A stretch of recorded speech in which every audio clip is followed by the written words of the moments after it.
Quien me contempla, me consuela. Muy buenas, saludos cordiales en Cristo y María y siempre bajo la custodia de nuestro querido San José. Seguimos tratando de explicar en esta serie sobre el tercer secreto de Fátima, que queremos entenderlo lo más posible, con la ayuda de Nuestra Señora y sus mariofanías en Umbe. Hoy el segundo capítulo, después de que hiciéramos la introducción y el primer capítulo, vamos con el segundo, que es el Papa vitoreado que tenía los ojos del mal y el Papa mártir atravesado por flechas. El Papa vitoreado, lo de Papa entre comillas, porque nos referimos a Bergoglio. Y el que fue atravesado por flechas es Benedicto XVI, que parece que todavía muchos no se han enterado. Agustín Aranda, ¿cómo estás? ¿Por qué siguen esperando aplicar esa profecía a otro papa que no a Benedicto? ¿Qué está pasando? Pues que no creen en los mensajes de la Virgen pura dolorosa de Umbe, sería la respuesta más directa. Si la Virgen ha pedido que resolvamos ya, y estamos esperando el aviso, y a Pedro Romano, no se puede compatibilizar eso con estar a la expectativa. Igual que no se puede compatibilizar lo que hacen algunos curas, que es que hablan del aviso y tienen por verdadero papa a León XIV. No, señores sacerdotes, para el aviso solamente habrá un papa injusto. Si hablan del aviso y de los últimos tiempos, digan primero que Prevost es usurpador. Otros sacerdotes hacen lo mismo, pero con el título de María Corredentora. No pueden publicar libros, como están haciendo Alberto González Chávez, diciendo que María sí es corredentora y que tenemos que estar en obediencia al Santo Padre León XIV. Eso es confundir al rebaño, eso es ser un desobediente, porque el punto 892 del Catecismo y el punto 23 de la Donum Veritatis obliga a la adhesión, Monseñor González Chávez, usted que además dice que no cree en las apariciones de la Virgen, que son visiones y que ella nunca besó objetos, y tiene la cara dura, confundidor, engañador, de publicar un libro con el patrocinio de un canal que también, bueno, Tectón, vamos a decirlo, que también dice que León XIV es la continuación de León XIII. Bueno, todos esos contaminadores, propagadores de niebla, hacen mucho daño y nosotros vamos, de la mano de la Virgen pura dolorosa, a tratar de arrojar luz, porque nosotros queremos estar en la vía de la luz, no como ellos, que están en la de la oscuridad. La verdad engendra odio, por esto algunos, para no incurrir en el odio de los demás, echan sobre su boca el manto del silencio. Si predicaran la verdad tal como es y la misma verdad lo exige y la divina escritura abiertamente lo impone, ellos incurrirían en el odio de las personas mundanas. Jamás se debe dejar de decir la verdad aun a costa de provocar escándalo. San Antonio de Padua. Y otra cosa que genera niebla es estar esperando al anticristo político. Querías comentar algo al respecto.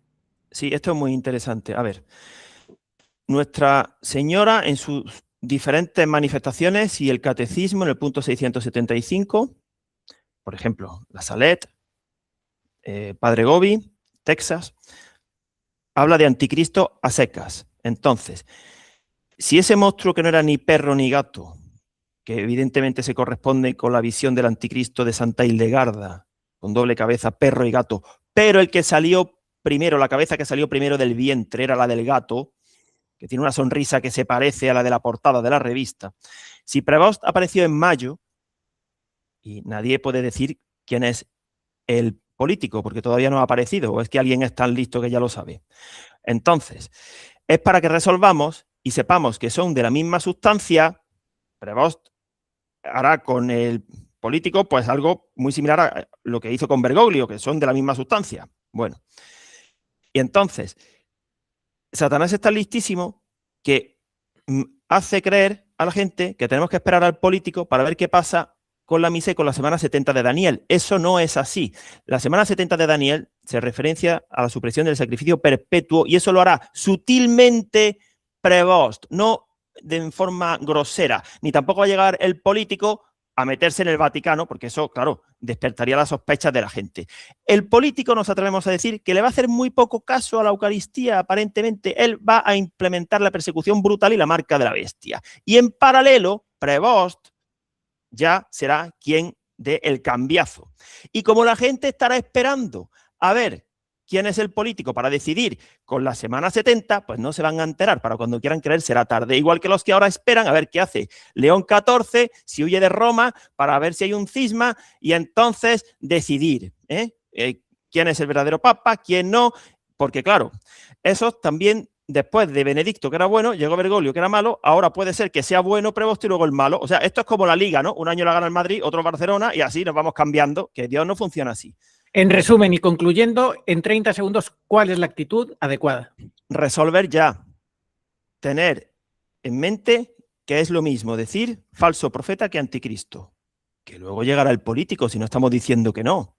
Claro que sí. Porque a la gran mayoría de los seres humanos le importa un pimiento quién esté en el Vaticano, porque no son ni cristianos.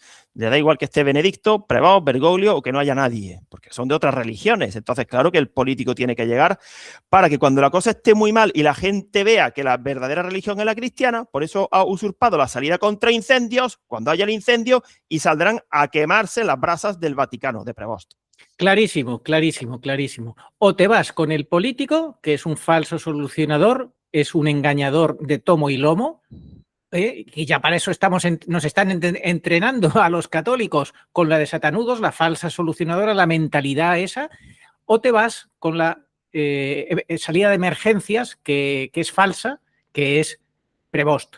Bien, está todo muy clarísimo. Entonces tenemos que fijarnos sobre todo en el religioso, en el anticristo religioso, y él muy sutilmente ya explicaremos cómo el mático Prevost, de una manera muy sutil, con la transignificación, utilizando de manera perversa la ciencia, pero de una mala manera, va a sutilmente a cambiar este tema de la transustanciación. Bueno, entonces vamos con el programa de hoy, Agustín. ¿Qué quieres? ¿Cómo quieres empezar? Sí, y el último comentario antes de empezar a fijar a Bergoglio.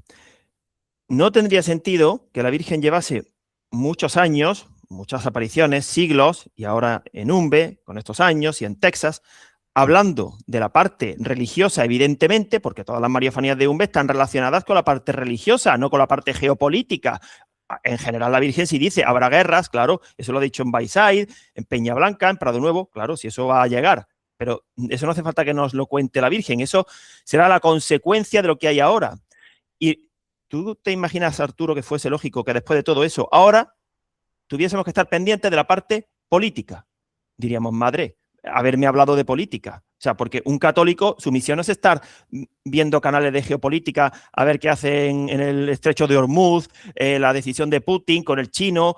Es que no es eso lo que tenemos que estar pendientes. Nuestra misión es resolver la parte espiritual y lo otro ya veremos. Es como si le dices a una persona, te voy a decir una noticia, algún día morirás. Hombre, qué noticia, ya lo sé, eso ya llegará. No, la noticia es, Cristo es tu Salvador. Algo así, ¿no? Lo otro llegará, pero lo principal es lo primero. Efectivamente, es evidente, Jesucristo, la segunda persona de la Santísima Trinidad, se encarna. ¿Para qué se encarna? Para salvarnos, para hablar del Evangelio, proclamar el Evangelio. Es que esa es la misión de la Iglesia y a eso está llamado toda la humanidad. El vengo por toda la humanidad es para eso viene el aviso también. Es decir, no nos desviemos, no nos confundamos, que nos quieren desviar la atención. Clarísimo, Agustín. Yo creo que esto era importante empezar con esto y vamos entonces con el programa de hoy. Venga.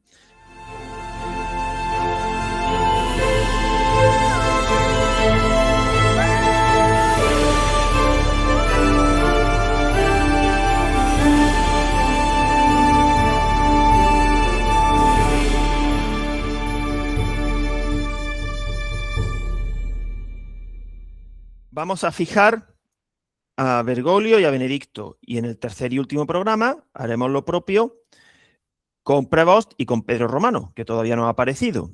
Porque recordemos que nuestra misión en esta miniserie es explicar y fijar y concretar el tercer secreto de Fátima, que se compone de una visión y de un texto que nos han ocultado, pero que ya podemos conocer porque la Virgen se ha encargado de darlo en otros sitios. Esa es la parte del tercer secreto importante. Luego, además, sabemos, por ejemplo, que Juan Pablo II en Fulda habló de zonas inundadas, millones morirían, que Juan XXIII dijo, pobre Canadá. A ver, esa parte del tercer secreto, que será la política, la geopolítica, la asociada a los jinetes del Apocalipsis, ya llegará, pero primero que no ha llegado, ni nosotros tenemos que estar pendientes de eso, ni nos van a llamar a que demos nuestra opinión en ningún foro político, ni nos servirá ninguna luz, ni nada, ¿no? Pero tenemos que resolver ahora en esa primera parte del secreto de Fátima, que se compone de la visión y del texto, que es lo que vamos a explicar, ¿de acuerdo? Lo demás ya llegará. Bueno, que claro, quien no esté esperando a Pedro Romano durante estos 13 años, me temo yo que no va a saber quién es, porque luego va a ser muy difícil. Esta época es para estar esperando a Pedro Romano y él ya no se organizará. Efectivamente, o sea, la importancia de estar esperando a Pedro Romano, primero al aviso, y a Pedro Romano es ¿para qué? Para no tener iniciativas propias, ¿verdad? Claro, si la Virgen dijo, yo os diré a quién tenéis que seguir. Y entonces, Pedro Romano, ¿de qué vendrá a hablarnos? ¿De geopolítica, de economía, de hacer turrón, de un búnker? Yo creo que, bueno, a lo mejor eso también nos lo dice para ayudarnos, porque tenemos un cuerpo, no somos ángeles, pero fundamentalmente no va a venir para eso. Viene porque la fe está contaminada. Entonces, el anticristo político que será del entorno de Netanyahu, Donald Trump y toda esa gente, ¿qué va a venir? ¿A qué? ¿A hablar de fe católica? No, porque entonces no lo recibirían los que lo están esperando, que son los de la sinagoga de Satanás y los demás. Sí, Agustín, pero me dices, porque la fe está contaminada. Viene Pedro Romano, pero también hay otros que dicen, bueno, yo ya tengo la fe verdadera, la fe de antes, como dicen, del Concilio Vaticano II, no necesito a Pedro Romano para que me guíe en la fe verdadera. Pues nada, si no lo están esperando, no lo van a encontrar. Eso es así. Y la iglesia es con Pedro y bajo Pedro, ¿no? No que tú te creas tu propio chiringuito, es que hay que tener cuidado con eso, porque decía mi padre que lo mejor es enemigo de lo bueno y uno se puede creer que esto es mejor y a lo mejor te estás desviando y estás creando tu propia iglesia. Claro, y donde está Pedro está la iglesia. Y no se puede separar la Eucaristía de Pedro, pero ahora Pedro es Pedro Romano. Y es que de momento no tenemos papa, porque estamos en ese intervalo, pero nosotros amamos profundamente el papado y por eso le hacemos caso a la Virgen, que es la madre de la iglesia. ¿De acuerdo? Así que, por favor, vamos a centrarnos en lo que la Virgen nos dice, que es la maestra, y quien la siga no va a quedar confundido por la vía estrechita de Umbe. Fuera hay mucho terreno, pero tenemos que ir por esa. Efectivamente, vía sacra de Umbe. Bergoglio, háblame de Bergoglio. Venga. Y con respecto a Umbe. Bergoglio. Pues Umbe confirma la sucesión de hechos relacionados con Bergoglio, con 3 profecías cumplidas. La primera sería doble, aquí la tenemos como punto 1, punto 2. A ver, vamos a ir tomando nota. La llegada del injusto Bergoglio se vincula con la salida de Benedicto XVI. Eso se demuestra en Umbe. El conocimiento de la impostura sacerdotal de Bergoglio se vincula, precede, propicia la muerte y sepultura de Benedicto. Totalmente, eso fue clarísimo. Claro, pero si es que lo que nos encontramos en los mensajes de Umbe es lo que se ha producido 50 años después, según hablemos del 2013 o del 2022. Eso es lo que nos encontramos, claro. Así que el escándalo de la noticia de que no tenía el diaconado y que todo apuntaba a que su ordenación sacerdotal fuera inválida, pues aceleró de una manera tremenda la muerte martirial de Benedicto. Claro. Entonces, pero no pueden evitar dar la razón a la Virgen y a las profecías, es tremendo, es lo de siempre. No pueden. Lo que hacen es que hablan de otra cosa, dicen que nuestra interpretación no es correcta, pero tampoco proponen otra alternativa sólida porque no la hay. Bueno, ¿dónde más encontramos a Bergoglio? En Umbe. En la Semana Santa del año 2020. Se formó una niebla espiritual en la iglesia bajo el mandato del reprobado Bergoglio y esa niebla emana desde la chimenea del Vaticano, profecía cumplida al final de la segunda treintena de Umbe, que comenzó en 1990. Y por último, ¿dónde encontramos a Bergoglio? La profecía de la bendición de las islas se aplica también a Bergoglio, porque está en el mensaje del no diaconado del 8 de junio del 69, y ese fue el viaje más largo, a finales de su pontificado, en septiembre del 24, que la Virgen, en su sabiduría perfecta, también aplica ahora ese viaje para bendecir islas a Prevost, que además fue el viaje de Bergoglio prácticamente al final de su pontificado, para que veamos que hay continuidad con el que llegaba, porque la Virgen podría haber referido haberse referido a Bergoglio citando cualquiera de los cientos de herejías de sus años, ¿no? Pero quiso hacerlo con una que fue al final, irá a bendecir islas. Podría haber usado la Pachamama, Amor y Leticia, no, pero quiso usar esa. Coincide al final de Bergoglio y el comienzo de este personaje, Preboste, el de la cara de gato, y coincide que justamente pues cumple esa profecía de las islas. Es tremendo. Cuando grabemos el tercer capítulo de la serie, abundaremos más en el viaje de Preboste a las islas, a España, con lo que supone y en qué fecha será y todo eso. Pero bueno, en este segundo capítulo ya hemos fijado a Bergoglio con un B, ¿de acuerdo? Nadie podrá decir que no se sabe quién es Bergoglio, dónde está. Y su conexión con Benedicto clarísima, la contraposición entre uno y otro. Claro, es que, a ver, hay cosas que no se pueden desvincular una de otra. Es como decir que quiero desvincular a Caifás de la Pasión del Señor. Bueno, es que no se pueden desvincular. De hecho, hay que unirlas para entender, ¿no? Pues esto es lo mismo. Bueno, vamos ahora al Catejón, a ese papa mártir que huyó de Roma entre cadáveres espirituales, visión del tercer secreto de Fátima, es decir, Benedicto XVI, el Catejón. Esto es fundamental porque quien no sitúe al Catejón y quien esté esperando a ver quién es el Catejón y a ver qué hace Preboste, pues se le va a hacer tarde. El haber situado a Bergoglio, ya como acabamos de hacer con los mensajes de 1969, el del no diaconado y el de la inválida ordenación sacerdotal, nos permite afirmar que las velas que trajo el ángel se corresponden al ministerium y al munus de Benedicto. Y esto se entiende por el mensaje del velatorio, que fue el siguiente al del 13 de diciembre del 69, el de la inválida ordenación sacerdotal de Bergoglio.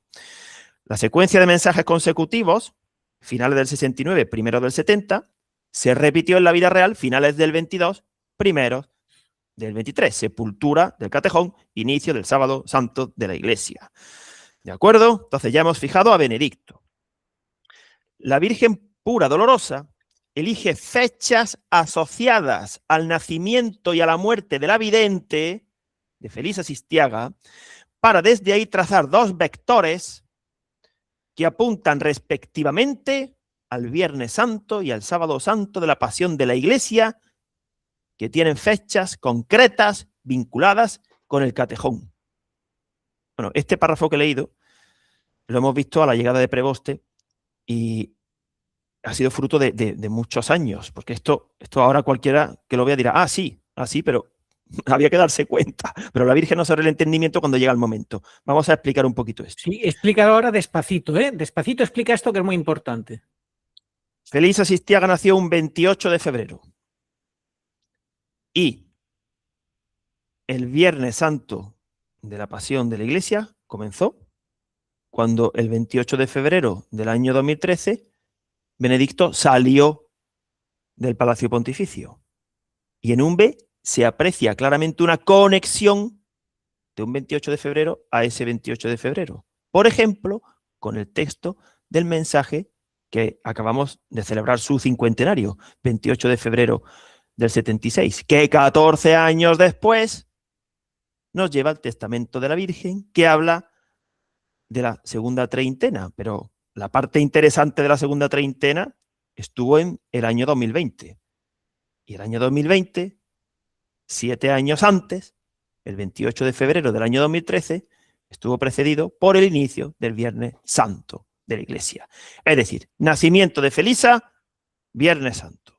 Y ahora la muerte de Felisa se vincula a la muerte del Catejón, al Sábado Santo. Es maravilloso, porque además el Catejón nació un Sábado Santo litúrgico, 16 de abril del 27, y con su muerte se inició el Sábado Santo eclesial. Pero eso, ¿cómo van a ser casualidades? ¿De verdad alguien se puede creer que esto son casualidades? Claro que no. Esta es la forma que tiene la Virgen de decirnos cómo nos tenemos que situar, quién es el Catejón, cuáles son los plazos, tercer secreto de Fátima. Bueno. Y todavía para más, INRI muere el último día de un año y además en sábado, para dar a entender que acaba una etapa y empieza otra. Pero si es que hasta Felisa Sistiaga murió un sábado. Si es que aquí todos son casualidades, ¿no? Bueno, y 33 años después se produjo la sepultura del catejón con niebla igual que la muerte de Felisa. Se produjo cuando se rezaba la 14ª estación de la sepultura y se produjo una niebla en Umbe, 33 años antes.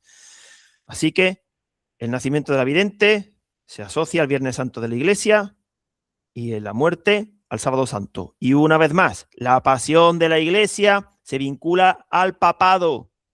Que nadie la vincule a la Eucaristía, que no. Que mi querido Agustín, es que no entender esto, si nuestro Señor Jesucristo, el Verbo eterno encarnado, crea su iglesia, la sustenta sobre la roca de Pedro, alguna importancia tendrá eso también para este tema, digo yo, ¿no? Pues claro que sí, pero hay que ser dócil y querer aprender, porque estamos leyendo un montón de versiones que no corresponden con esto. Si alguien sitúa mal los plazos, los personajes y los acontecimientos, ya se equivoca. Esto es muy delicado, aquí lo hemos dicho. Como uno meta en la ecuación una pieza indebida, defectuosa, que dé fallo, esto es como una cadena de montaje, vas a tener un fallo en toda la maquinaria. Pero si uno se deja fuera otra que le hace falta, también vas a tener el fallo. Es que hay que ponerlas que son. Eso es algo propio de Dios. Dios no va a admitir que en esta explicación haya algo contaminado, algo defectuoso, algo fallido, algo que no tiene que estar ahí. Y tampoco quiere que nos dejemos fuera elementos, porque entonces no vamos a ser capaces de componer el escenario. Entonces, fundamental, personajes, plazos, acontecimientos, eso es lo que tenemos que hacer y así entenderemos el tercer secreto de Fátima. Bueno, pues seguimos. Benedicto XVI es el catejón mártir, se ve en el velatorio y en Umbe se revela que su figura es inseparable del cronograma de la pasión de la Iglesia. Hay que repetirlo las veces que hagan falta. Jueves Santo Eclesial. Empezó el 19 de abril del año 2005, cuando fue elegido papa de forma válida, en un conclave válido. Viernes Santo Eclesial, 28 de febrero del 13, y Sábado Santo Eclesial, con la sepultura, 5 de enero del 23. ¿De acuerdo? Ahí tenemos que estar situados. Además, si no estamos en el Sábado Santo, ¿cómo vamos a estar esperando al Señor? Los que dicen ven Señor Jesús, pero dicen que todos tenemos que pasar la gran tribulación, que estamos en el Viernes Santo de la Iglesia, como el cardenal Sara. El cardenal Sara ha terminado siendo un auténtico estorbo. En su día escribió un libro, Viernes Santo de la Iglesia, pero ahora dice, al hilo de la que se está formando con los lefebvrianos y el Tucho, sale a favor de Tucho, diciendo que romper la unidad es muy peligroso. Cardenal Sara, váyase por ahí, hombre. Retírese, váyase por ahí ya, hombre. A dar misa a una parroquia donde no haya cura, hombre. Bulto sospechoso. Creo que lamentablemente es lo que mejor define a este hombre que generó tantas buenas expectativas y esperanzas en católicos y hombres y mujeres de buena voluntad en su tiempo, hace años, pero lamentablemente es un bulto muy sospechoso. Terrible el daño que hace, la confusión que genera. Es muy dañino, Agustín, muy dañino todos estos personajes. Yo creo, perdona y termino. Yo creo que cuando lleguen los ángeles a separar el trigo de la cizaña, les dirá que no lo hagan, que están rompiendo la unidad. Este tipo de curas con pena son los que cumplen en sí aquello de han perdido la luz. A ver, si has perdido algo es porque antes lo tenías. He perdido la cartera porque antes tenía la cartera, ¿verdad? Bueno, pues tuvieron luz y ya no, la han perdido. Bueno, eso en el mejor de los casos, suponiendo que verdaderamente hayan sido en todo momento honrados y trigo limpio. Pero ya es que llegados a este punto ya uno no sabe qué pensar. Lamentablemente, llegados a este punto, uno con ciertos personajes públicos de la Iglesia ya no sabe qué pensar. En el mundo de los seglares pasa igual. Ha habido seglares que en tiempo de Benedicto daban un buen combate, explicando la masonería, divulgando apariciones marianas. Ya son un estorbo. Mejor que se callen y que no escriban, ni publiquen, ni den conferencias. Lo mismo con estos curas. Impiden estos personajes comunicadores públicos tan mediáticos, ya sean cardenales, obispos, monseñores, sacerdotes de rasos, pero comunicadores y personajes públicos o seglares, impiden que mucha gente dé ese salto de fe, tome ese acto de voluntad de resolver que pide la Virgen, teniendo todos los elementos de juicio a su disposición, y se amilanan, se achantan, se acobardan. Estoy rompiendo la unidad, me estoy saliendo de la comunión de la Iglesia, estoy siendo un cismático. Pero hombre, por Dios, si el cismático es Bergoglio y Preboste, a ver si entendemos ya quiénes son los cismáticos. Es que si ha sido retirado el catejón y no tenemos freno, nosotros no es que vayamos a sustituir al catejón, claro que no, es insustituible el Papa, pero sí tenemos que, en cierto modo, ser catejones, tratar de frenar, pero si no lo hacemos, estamos dejando que tenga rienda suelta el misterio de iniquidad, que es lo que hacen todos estos. Totalmente. Nos estamos dejando arrastrar por la corriente del misterio de iniquidad, del engaño, de la apostasía, de la impostura, no. Que es cansado, Agustín, es que cansa, es que luchar contra corriente, ir contra corriente cansa, obviamente, pero es que, claro, lo cómodo es dejarte arrastrar por la corriente del río. Cansa mucho. Yo tengo aquí un amigo que me dice, bueno, voy a contarlo, que es una anécdota graciosa, y así hacemos un poquito más distendido esto. Dice, Agustín, yo estoy frito porque llegue el aviso. Y digo, pues si tú estás frito, que estás jubilado, imagínate yo que tengo el trabajo en la fábrica, que tengo familia, hijos adolescentes, padres mayores y que me parto la cara públicamente para defender a la Iglesia. Si tú estás frito, imagínate cómo estoy yo. Pero bueno, tengo que aguantar, no me queda otra. Ya está, es que hay que dar la batalla, porque estamos de verdad muy cansados, ¿eh? Alguien pensará que nos gusta salir, no. Y vamos a decir algo sin ánimo de presunción. Vamos a ver. En esta época, la mayoría de los canales y de los que hablan de los últimos tiempos, ya, si no es para de verdad a dar el mensaje de que hay que resolver, mejor sería que se callaran.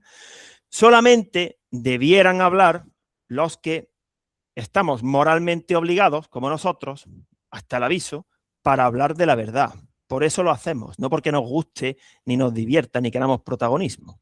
Por eso lo hacemos. Pero la gran mayoría tendrían que callarse. Claro, ¿por qué siguen hablando algunos? Cada caso será cada caso. Por intereses económicos, por protagonismo, porque quieren justificarse y en lugar de hablar de la verdad de la Iglesia hablan de otra cosa y así compensan. Pues no, ya mejor que se callen, porque son un auténtico estorbo, hacen ruido, están cacareando, no dejan oír, entre tanta confusión, a las voces que sí predican la verdad. Pues ya está. Y todo aquel que no predique lo que ha enseñado la Virgen, pues está estorbando. Mejor que se calle. Bueno.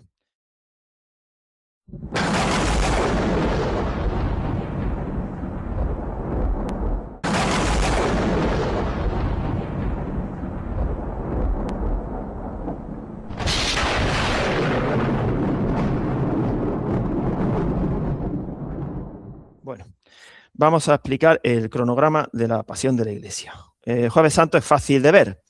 Pues la Virgen en esos años, del 5 al 13, consideraba a Benedicto, evidentemente, como verdadero y último papa, y las dos velas celestiales que vinieron del cielo fueron encendidas por el párroco, que representa la autoridad de la Iglesia, en el velatorio del 3 de enero del 70. Esa primera fase, con las dos velas luciendo a la vez, bueno, pues fue, digamos, la parte de pontificado de Benedicto antes de que llegara Bergoglio, antes del golpe de Estado. Ese es el Jueves Santo de la Iglesia. Y que ya lo recordamos en uno de los últimos vídeos, sus primeras palabras fueron en su misa de entronización del pontificado: orad por mí, rogad por mí para que no huya por miedo a los lobos. Los lobos al final, pues se subieron como buenos piratas a dirigir la barca de Pedro, pero son Judas, no son Pedro. Sí, el Viernes Santo de la Iglesia llegó, el Viernes Santo de la Iglesia. Nos precedió en la Pasión. Bueno, en un BSB de 3 maneras. Esto hay que trabajarlo un poco, pero vamos a decir las 3 maneras. Con la consunción de las velas que el ángel trajo del cielo, ahí se ve dónde está el Viernes Santo de la Iglesia, cuando una se apagó al paso de la Virgen, salió Benedicto del Palacio Pontificio. Las velas, recordemos, sirven para explicar tanto el cronograma de la Pasión de la Iglesia como las 12 últimas horas de Benedicto en agonía y martirio, igual que las 12 últimas horas del Señor, desde las 3 de la madrugada, cuando estaba en casa de Caifás, hasta que expiró a las 3 de la tarde, 12 horas. Bueno, segundo punto en Umbe donde vemos dónde está el Viernes Santo de la Iglesia, en el mensaje central, 23 de mayo del 71. Tercer momento en Umbe donde vemos dónde está el Viernes Santo de la Iglesia, en el mensaje del 28 de febrero del 76, que nos traslada 14 años después al Testamento de la Virgen, marzo del 90. Esto es una repetición de lo que he dicho antes, pero viene bien. Marzo del 90, 14 años después, nos traslada al final de la segunda treintena, Semana Santa del 20. Y es imposible separar ese momento durísimo del Viernes Santo eclesial, primer apagón eucarístico, Semana Santa del 20, del inicio del Viernes Santo eclesial, marzo del 13. Obviamente. Es que en esa treintena hay dos momentos clave. El final, Semana Santa del 20, pero 7 años antes, el inicio del Viernes Santo de la Iglesia, que fue cuando comenzó. Por eso además, las dos... Agustín, perdona, además fíjate que si la treintena empieza en marzo del 90, recordemos que en los años 90 ya trataron con con Juan Pablo II de hacerle lo mismo que finalmente consiguieron concretar con Benedicto. Juan Pablo II le trataron de hacer renunciar por todos los medios, pero vamos, le trataron perramente y por eso él creó en el 96 Universi Dominici Gregis. Es que a los que se creen que Benedicto renunció por motivos de salud, claro, el catejón tiene que ser mártir sin que se note, igual que la falsa iglesia usurpadora tiene que serlo sin que se note. Es que el que sin que se note es fundamental. Porque claro, los que esperan a que se note, pues ya han perdido la ocasión de resolver por qué ha sucedido sin que se note. Pero ellos siguen pidiendo signos. Señor, quiero que se note. Es que yo quiero ver que León XIV sale sorteando cadáveres y cómo le disparan flechas. Y entonces ya creeré en tu madre lo que dijo en Fátima. Eso es lo que piden, ¿verdad? Pues no van a tener otra señal que la del Hijo del Hombre en el cielo. Una idea importante. Si Benedicto era la mano derecha de Juan Pablo II y Juan Pablo II resistió hasta el final y no renunció y estaba enfermo y no podía hablar, le cortaron las cuerdas vocales y se le caía la baba y se reían de él. Y Benedicto, cuando renunció, tenía más o menos la misma edad, pero en comparación a cómo estaba Benedicto en el año 2013, si lo comparamos con Juan Pablo II, estaba hecho un chaval, una pera limonera, estaba lozano. Entonces, ¿alguien se puede creer que Benedicto, mirando cómo fue el final de Juan Pablo II, renunció por motivos de salud? ¿De verdad? Pues te puedo yo decir que sí, que un cardenal con quien tuve yo una entrevista en privado, no voy a decir el nombre, pero tuve una entrevista en privado con él, me dijo durante la conversación en un par de momentos que él había renunciado, Benedicto, por motivos de salud porque estaba mayor y que no tenía fuerzas. Y que si no le creía a él, que se acababa en ese momento la conversación, o sea, me paró en seco porque yo traté de explicarle que no, realmente pues seguía siendo Papa Benedicto, que era mentira que Francisco fuera Papa, todavía estaba vivo Benedicto cuando tuve esa entrevista privada con este cardenal y no había manera. Agustín, ¿qué te parece? Le dejé el libro de Estefanía Costa, le dejé el libro del padre Gobi, le dejé documentación de artículos y demás, donde se explica que Benedicto siguió siendo papa. Pues no hubo manera, que la versión oficial era la verdad. Nada, da igual lo que les dejes. Les dejas el libro de Estefanía, de Chonchi o de UMBE 2025 y lo usan para la mesa coja de ping-pong del patio. Les da igual. Me dijo que se pondría en contacto conmigo, pero han pasado ya muchos años y no volvió a contactar conmigo. Le dejé todo para que contactara conmigo para seguir hablando, pero no quiso seguir hablando. Tú puedes entender, Agustín, si él de verdad, de corazón, está convencido de que él está en la verdad y yo estoy en el error, ¿me puede dejar así en el error? No, sí que son muy soberbios. En general, los curas, esto de escuchar a los seglares y darles la razón en cuestiones de fe y de iglesia, eso es un milagro, prácticamente. Pero ¿y si él está equivocado? Como sabemos que está equivocado, es gravísimo lo que está haciendo, convalidar todo este engaño. Sí, es que por eso muchos van camino de la perdición. A ver, que no queremos asustar a nadie. Y sabemos que esto no va de estadística, pero la estadística no ayuda. Que muchos, la mayoría, van a terminar en el infierno. Así de claro lo decimos. Van al infierno. Entonces, ¿es grave la cosa o no es grave? Porque además, como arrastran a otros, su condena no solamente va a ser por lo que ellos han hecho, porque separar a un cura de su rebaño es imposible. El Señor le va a mostrar, van a tener que dar cuentas de cada oveja que se haya perdido por su culpa. Igual que nosotros, vamos a tener que dar cuentas ante el Altísimo de cada palabra que hayamos dicho usando los mensajes de la Virgen para hablar de la Iglesia, de la Eucaristía del papado. Agustín, es que están convalidando esta gran impostura del catecismo, que es el catecismo que Juan Pablo II lo redactó en el año 92-93. Lo estamos hablando, empieza en el año 90, empieza la treintena. Fíjate cómo ahora me ha venido ese dato. Redacta el catecismo, 92, 93. Publica Universi Dominici Gregis, 96.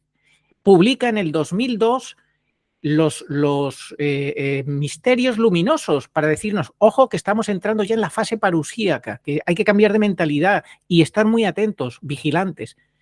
¿Y qué pasa, Agustín? ¿Qué pasa después de todo eso? Pues nada, que no le hacen caso. Es que la treintena de Benedicto fue la del catecismo, que creo que se publicó a finales del 92. Serían 30 años exactos hasta su muerte. En fin, es maravilloso todo, ¿no? Con un pequeño decalaje con respecto a marzo del 90, igual que hubo un pequeño decalaje entre el primer apagón y la muerte del catejón. Bueno, vamos a seguir, que hay mucha faena. Dentro de este tiempo de irreversibilidad, que comenzó en la Semana Santa del 20, estamos todavía en el Viernes Santo de la Iglesia, hemos vivido ya dos sucesos trascendentales que nos tienen que servir para tomar nota de que nos estamos acercando al aviso, con lo que eso supone la retirada definitiva del catejón, su muerte a principios del 23 y la llegada del anticristo. El aviso sucederá cuando solamente hay un papa injusto, que eso va para todos los que hablan del aviso y no resuelven. Y dicen que ya veremos, que entonces que no hablen del aviso, porque o es que acaso le van a llevar la contraria a la Virgen, de que tenemos un papa injusto y viene el aviso. Ya está, si es que no hay que esperar nada más. Prevoste es algo más que papa injusto, porque ya es el definitivo. Y si no, pues como hay continuidad en la impostura, es lo mismo. Y llegamos así al sábado santo eclesial. Hemos dicho antes que comenzó el 5 de enero del 23 con la sepultura del catejón, que fue mártir sin que se notase, igual que la iglesia impostora del punto 675 del catecismo y de Apocalipsis 17, es ramera sin que se note. Bueno, sin que se note, porque lo cómodo es no querer que se note.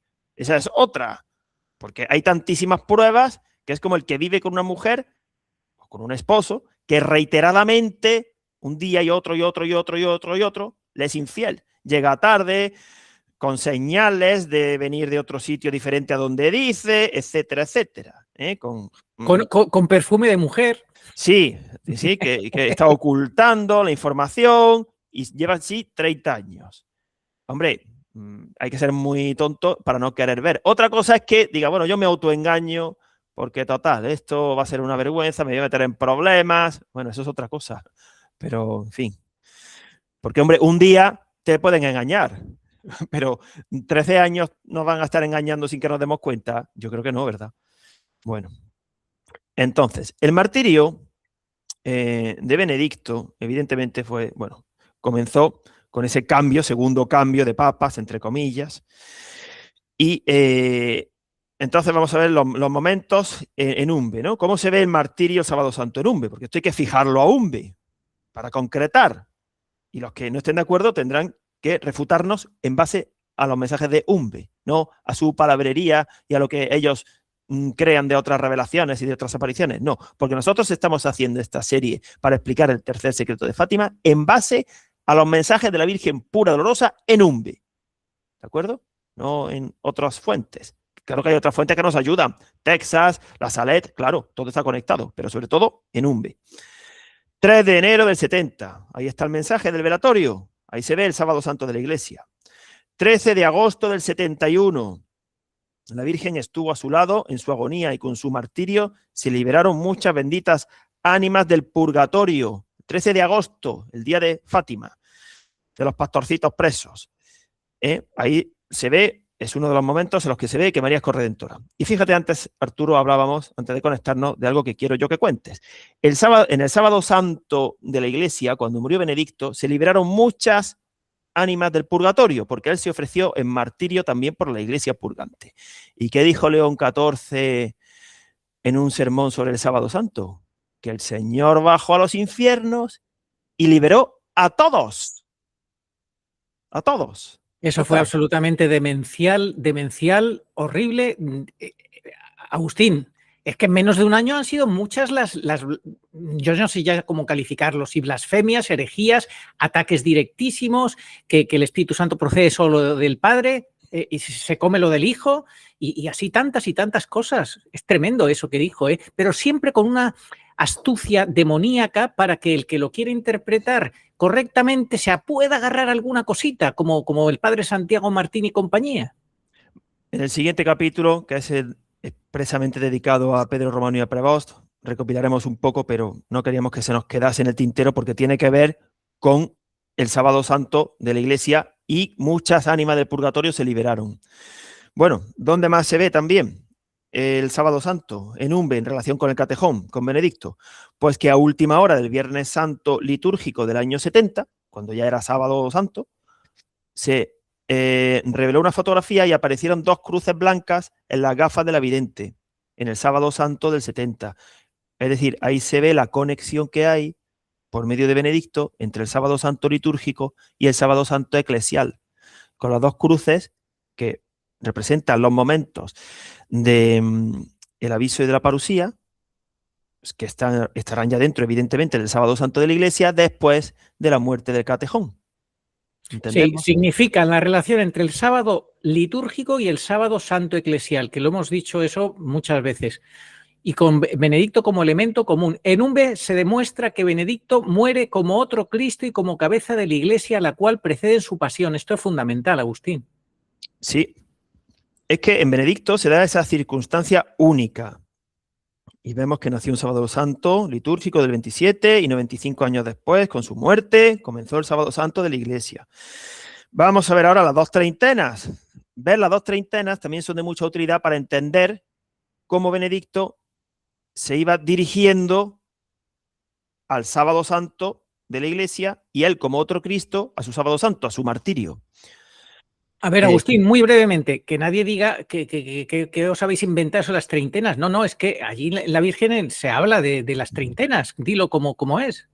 Hay 2 treintenas en Umbe. La primera treintena va señaladamente desde el 25 de marzo de 1941, el primer día en el que se apareció la Virgen y no habló, a última hora del día de la Anunciación, terminaba la primera Anunciación, y ella es la anunciadora de la segunda venida, al igual que ella fue anunciada por el arcángel San Gabriel, presente en Umbe. Para la primera venida, la Virgen es la anunciadora de la segunda. Por eso quiso anunciarla en el establo, para que veamos la similitud con el lugar donde nació su hijo, en un establo donde había animales.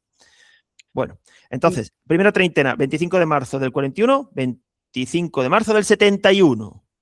Y termina con la visión del Señor a punto de ser crucificado. La Virgen tenía 50 años, la edad real. Llorosa, con un vestido morado, no el de Dolorosa del Sábado Santo, porque todavía era Viernes Santo. Y ese final de la primera treintena se compara con el de la segunda treintena, Semana Santa del 20, Viernes Santo de la Iglesia, la parte más dura. Entonces, la primera treintena nos sitúa en el Sábado Santo litúrgico y la segunda treintena nos sitúa en el Sábado Santo de la Pasión de la Iglesia. Sí, nos aproximan. O sea, cuando terminan las treintenas, empieza la parte más dura final del Viernes Santo, cerca ya del inicio del Sábado Santo litúrgico y eclesial, que es lo que se ve en la primera treintena y lo que se ve en la segunda, porque cuando terminó la segunda treintena, Semana Santa del 20, empezaba el tramo más duro del Viernes Santo de la Iglesia en la figura del Catejón y nos aproximábamos 2 años y 8 meses después, eso es cerca, menos del 10% del tiempo con respecto a los 30 años, al inicio del Sábado Santo Eclesial, 5 de enero del 23. En una sepultura con niebla 33 años después. Sí, y ya el momento del 2020, ese cumplimiento de la segunda treintena en la Semana Santa de 2020, eso es la formación de la niebla espiritual que luego se concretaría 2 años y pico después, como dices, con la muerte y sepultura del Catejón, ya incluso visual, para que todavía, como signo ya definitivo, ¿no? Claro, signo visible, igual que se formó una cruz en el cielo en la mañana del 5 de enero del 23, la del aviso. Y la irreversibilidad hasta el aviso, pero no porque lo digas tú, Agustín, porque lo dice la Virgen. Irreversibilidad desde el 2020 hasta el aviso. Por eso, a los que creemos en la Virgen pura dolorosa de Umbe, nos ha dolido mucho ver la alegría con la que se celebraba la llegada del Papa León XIV en el último cónclave. A mí me invitaron a un programa a debatir con una persona experta en el colegio cardenalicio y estaba eufórica, expectante, a ver qué papa salía. Y el entrevistador en ese debate que mantuvimos me preguntó, entonces, Agustín, ¿hay que rezar por el nuevo papa? Yo dije un no rotundo, no. La Virgen jamás ha pedido oraciones, ni que se vayan a salvar, ni que se vayan a arrepentir. No. Y decía esa mujer, por Dios, ¿qué dice este hombre? Escandalizada. Pero que digas no rotundo y en monosílabo no significa que te pongas nervioso, ni tenso, ni nada de eso, ¿no? No, claro. Es que, efectivamente, a veces hay que responder con monosílabos y con contundencia. Otras veces hay que dar explicaciones. Entonces, no hay que rezar por Bergoglio, ni por Preboste, ni por esa falsa iglesia. A ver, se puede rezar por la conversión de los pecadores, de los masones. Eso sí, porque el individuo siempre se puede salvar. Pero por lo que representa esa línea maldita, no. Sí, además, ¿tú cómo vas a rezar por alguien que no es papa? Si no es papa, ¿cómo voy a rezar por el papa si no es papa? Rezaré para que reconozca que está mintiendo y engañando. Eso sí, puedo rezar para que reconozca que está engañando y para que se quite la careta. Claro, yo no puedo alegrarme por una situación de pecado. Por ejemplo, tenemos una conocida, está divorciada y ahora se ha juntado con otro divorciado. Y los dos son amigos míos desde antes de sus divorcios, casualmente. Bueno, pues yo, en fin, ¿qué le digo? Porque me preguntaron, bueno, ¿y qué te parece? Y yo dije, bueno, pues nada, que os deseo que seáis amigos. Y ya está, ahí lo dejé. A ver, no les voy a lanzar una maldición, pero de mi boca no van a oír, me alegro mucho, que vaya muy bien, enhorabuena, qué alegría. No. Eso es lo mismo que decir que tú no puedes bendecir a la pareja que está en pecado. Claro que eso es fiducia supplicans. Tú no, si pretenden que tú les des la bendición como pareja, no. Ahora tú les bendices individualmente, eso es diferente. Claro, porque yo sé que se llevan muy bien, van al campo juntos, hacen deporte, cogen la bicicleta. Bueno, a ver, yo tampoco voy a decirles, no podéis ir en bicicleta ni al campo juntos. Eso no, se lo voy a decir yo. ¿Quién soy yo para decirle eso? Pero no puedo pasar de ahí, que es lo que me pedían, que digamos diera mi visto bueno a esa relación, pues no lo puedo dar. Bueno, entonces, Agustín, el final de la segunda treintena, formación de la niebla espiritual, en la Semana Santa de 2020, comienza el tiempo de irreversibilidad hasta el aviso, no nos servirá ninguna luz y muchos morirán de impresión en el aviso, tremendo. Y vamos ya entonces con el último punto, ¿qué pasa con la sepultura?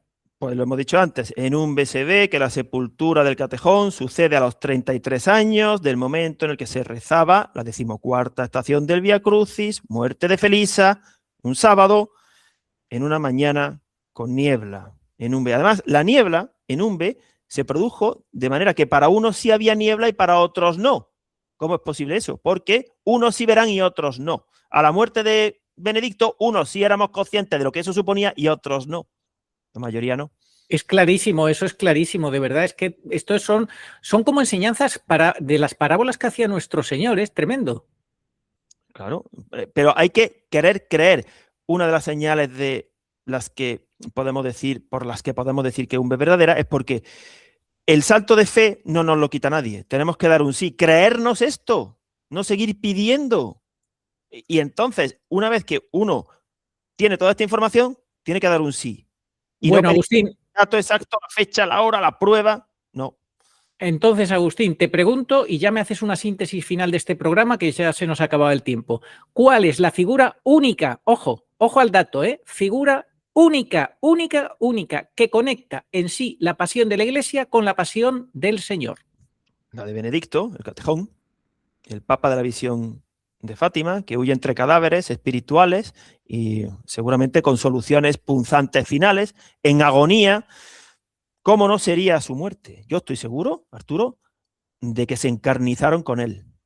Seguro. Porque además, Judas Ganswein, que comenzó siendo secretario y terminó siendo carcelero, se quitó de en medio unos días antes de su muerte, apareció Bergoglio y dijo, después de que se supiese por el informe jurídico canónico Simón Barjonás, que no era ni sacerdote, hay que rezar por el Papa Benedicto, está enfermo, vaya, qué interés se tomó, ¿verdad? Claro, ya estaba sentenciado. Ya estaba sentenciado. Se quitó de en medio Ganswein, nadie sabe dónde fue, y apareció para el día de la sepultura. ¿Cómo murió? Lo sacarían de Roma, lo martirizarían, no sabemos, pero es el tercer secreto, la visión. Murió como cordero degollado, siguiendo a Jesucristo hasta el final, como cordero degollado en silencio. El cordero, lo decía el padre Cornet, el cordero va en silencio, no rechista, no levanta la voz, como cordero al matadero, mientras que el cerdo es todo lo contrario, empieza a protestar, a gritar, a armar jaleo, a hacer lío. Así que, Agustín, creo que con esto hemos terminado. No sé si quieres un último mensaje. Ya está. ¿Y qué lectura se leyó en la mañana del 31 de diciembre del 22 en la misa? La del capítulo 1 de la carta de San Juan, ¿no? Creo que es capítulo 2 de la primera carta de San Juan, o 2 de la primera, no recuerdo exactamente. Dice, ¿habéis oído que llegaba un anticristo? No. En el día de la muerte de Benedicto, y Prevost apareció en Roma en enero, a los pocos días de la retirada del Catejón. Sí, efectivamente. Y además esa cita que has rescatado de la palabra de Dios de San Juan viene contenida precisamente en el Catecismo en el 675. O sea, tú vete al 675 y ahí te viene esa cita que justamente se leyó el 31 de diciembre. Y yo recuerdo en esa Navidad que en el día 27 de diciembre, como es la festividad de San Juan Evangelista, pues se suele leer en mitad de la Navidad ese pasaje en el que San Juan Evangelista corre más que San Pedro y llega al sepulcro y lo ve vacío. Dice, vio y creyó. Pues fíjate en qué fecha se leyó esa lectura. El sepulcro. Ya estaba anunciando la muerte del Catejón 4 días después y la sepultura a 1 de enero.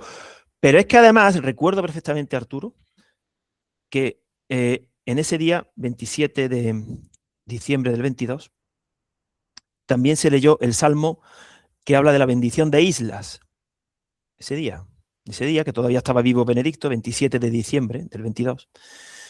Claro, alguien dirá, ¿cómo se puede acordar de esas cosas? Bueno, yo qué sé, porque como estamos siempre pensando en la Iglesia y en la Virgen y en el papado, pues son cosas que nos impactan. Y como estábamos preparando el programa Un B7 para hablar de la impostura sacerdotal de Bergoglio, pues resulta que la Virgen en el mensaje del no diaconado habló en los términos que recoge el Salmo 97, el de la bendición de islas y de que el trono de Dios se asienta sobre la justicia y el derecho.